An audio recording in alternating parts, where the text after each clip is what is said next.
قلب روحانیت میں خوش آمدید۔ یہاں ہم دلوں کو سکون، روح کو تسلی اور زندگی کو اللہ کے قرب کا رستہ دکھاتے ہیں۔ ہر ویڈیو ایک روحانی سفر ہے، ہدایت، فکر اور محبت کے ساتھ۔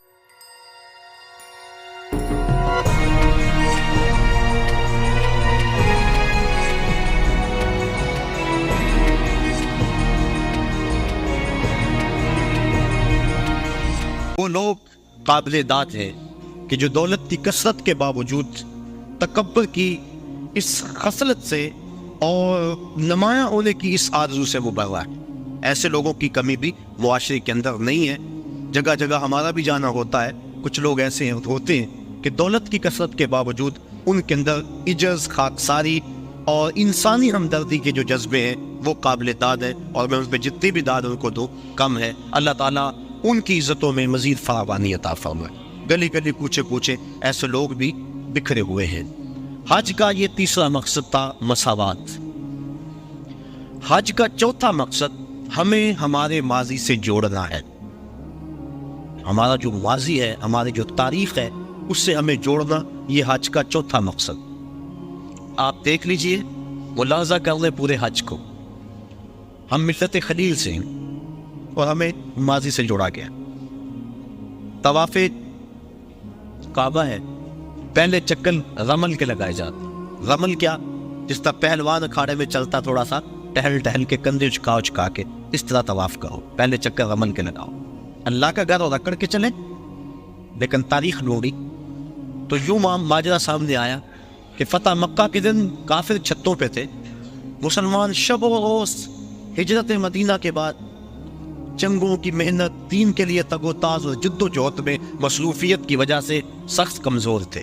کافروں نے کہا دیکھو مکے میں تھے تو آسودہ تھے، یہاں سے چلے گئے نا تو دیکھو کیا حال ہو گیا۔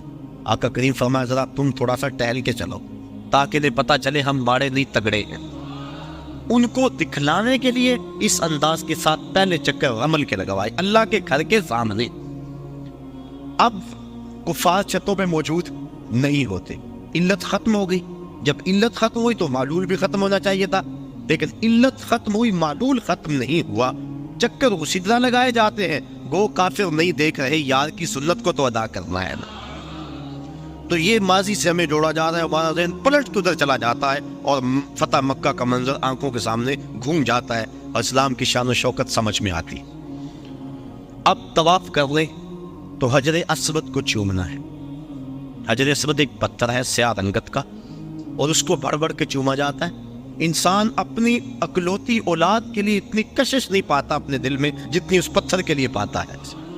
تو کیا کشش ہے اس پتھر میں؟ حضرت عمر فاروق طواف کرتے کرتے رک گئے اور کہا اے حجر اسود، میں تجھے کبھی نہ چومتا اگر میرے رسول نے نہ چوما ہوتا ہے۔ اب حجر اسود کے بعد آئیں مقام ابراہیم پہ، آ کے 2 نفل پڑھے۔ اللہ تعالیٰ نے اس کو کہا کہ اس کو مصلی بنا لو، کیوں کہ اس پتھر پہ میرے خلیل علیہ السلام کے قدم لگے۔ میرے گھر کا طواف کر لیا، لیکن اگر محبت کی ریت سمجھتے ہو اتنی دیر تک طواف نہیں مانوں گا جتنی دیر تک تمہاری پیشانی وہاں آئے جہاں میرے یار کے قدم آئے۔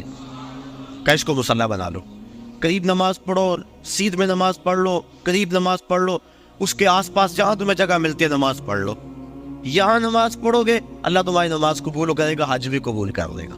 ذرا غور کیجئے، اسلام نے تو پتھروں سے دور نہیں ہٹایا، پتھروں سے ہٹایا ہے، پتھر توڑے گئے، لیکن حجر اسود بھی پتھر، مقام ابراہیم بھی پتھر، ان پتھروں کے نیڑے کیا جا رہا ہے۔ پتھروں سے دور کیا، ان پتھروں کے قریب کیا جا رہا ہے۔ کہا یہ وہ پتھر ہیں جس پہ کسی کے قدم لگے ہیں، کسی کے لب لگے ہیں، اس لیے ان پتھروں کے قریب کیا جا رہا ہے۔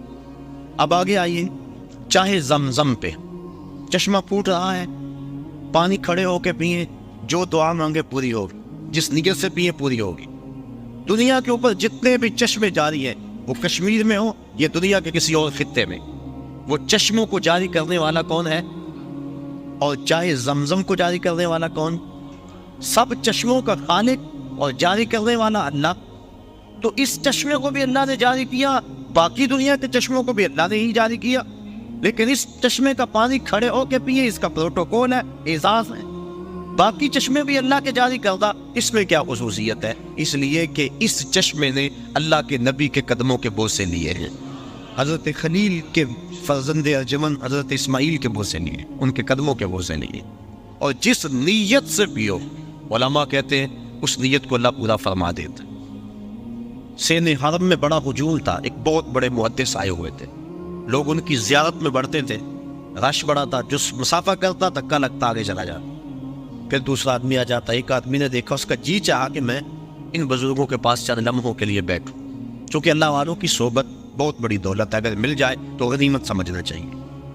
تو وہ چاہے زمزم پہ آئے، آب زمزم پیا، اور پھر ان بزرگوں کے پاس جا کے کہنے لگے ایک مسئلہ پوچھنے آیا ہوں۔ انہوں نے کہا پوچھو۔ کہا سنا ہے آب زمزم جس نیت سے پیو وہ نیت پوری ہو جاتی ہے، تو کیا یہ ٹھیک ہے؟ تو وہ محدث جن کے پاس ایک لمحہ بھی نہیں تھا، لوگ لائن میں آتے اور آگے جاتے، کہتے ہاں بالکل ٹھیک ہے۔ کہا پھر میں ابھی آب زمزم پی کے آیا ہوں، اور اس نیت سے پی کر آیا ہوں کہ آپ سے اللہ کے رسول کی 100 حدیثیں سنوں گا، یہ ہے میری نیت، اور ابھی میں پی کے آیا۔ تو وہ فرمانے لگے بیٹھ جا، پھر باقی کام بعد میں ہوں گے، پہلے 100 حدیثیں سن لیں۔ تو آب زمزم جس نیت سے پیا جائے وہ نیت پوری ہوتی ہے۔ کیا اعزاز ہے اس میں کہ اس نے اللہ کے نبی حضرت اسماعیل علیہ السلام کے قدم چومے۔ آگے آج صفا مروہ پہ میں یہ عرض کرنا چاہ رہا ہوں، آج کا مقصد ہے ہمیں ماضی سے جوڑا جا رہا۔ صفا مروہ 20 میل کی دوڑ ہے، اور 7 چکر میں 3.5 میل بن جاتے۔ حاجی تھکا ہوا ہوتا ہے، لیکن اس کو یہاں حکم ہے دوڑنے، اور وہاں عجیب مستی میں لوگ دوڑ رہے ہیں، بچے بھی، بوڑھے بھی، جوان بھی، مرد و زن، جن سے دوڑا نہیں جاتا، وہ ریڑیوں کے اندر کو ڈالا ہوا ہے، ان کو کھینچا جا رہا، وہ بھی دوڑ رہے ہیں۔ میلین اقدرین کے اندر تو جو ہے وہ عجیب سما ہوتا ہے، سروں کا سمندر نظر آتا ہے، تو انہیں بھی کوئی عبادت ہے، دوڑے جا رہے ہیں۔ مقصد کیا؟ حضرت حاجرہ تو اس لیے دوڑی تھی کہ ان کو بیٹے کے لیے پانی چاہیے تھا، حاجی کی بغل میں پانی کی بوتل ہوتی ہے، اور وہ تو اس لیے دوڑی تھی کہ بیٹے کے لیے پانی کی تلاش تھی، اور یہاں حاجی کے ساتھ بیٹا بھی دوڑ رہا ہوتا ہے، ماں بیٹا، باپ بیٹا کٹھے دوڑ رہے، پانی کی بوتل بغل میں ہے لیکن دوڑ رہے ہیں۔ تو کیا یہ پانی کے لیے دوڑ رہے ہیں؟ نہیں۔ بیٹے کے لیے دوڑ رہے ہیں؟ نہیں، یہ تو محبوب کی ادا کو ادا کر رہے ہیں۔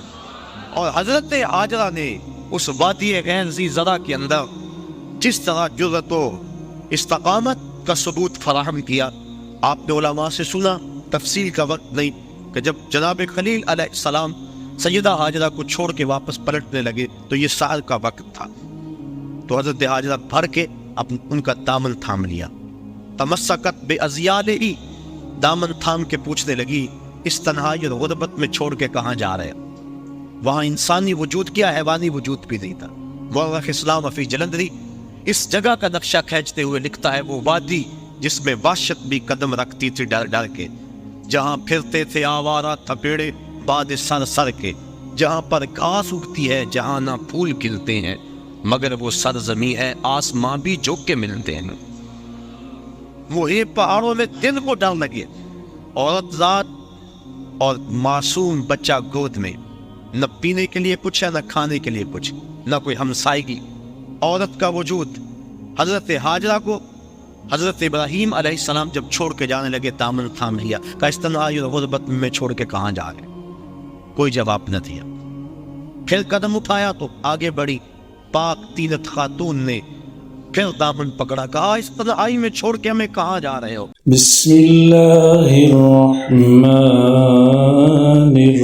الرحیم هو الذي جعل لكم الأرض ذلولا فامشوا في مناكبها وكلوا من رزقه وإليه النشور أأمنتم من في السماء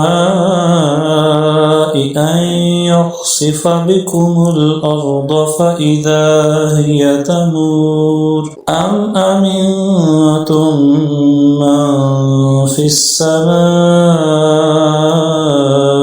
أن يرسل عليكم حاصبا فستعلمون كيف نذير وَلَقَدْ كَذَّبَ الَّذِينَ مِن قَبْلِهِمْ فَكَيْفَ كَانَ نَكِيرِ أَوَلَمْ يَرَوْا إِلَى الطَّيْرِ فَوْقَهُمْ صَافَّاتٍ وَيَقْبِضْنَ مَا يُمْسِكُهُنَّ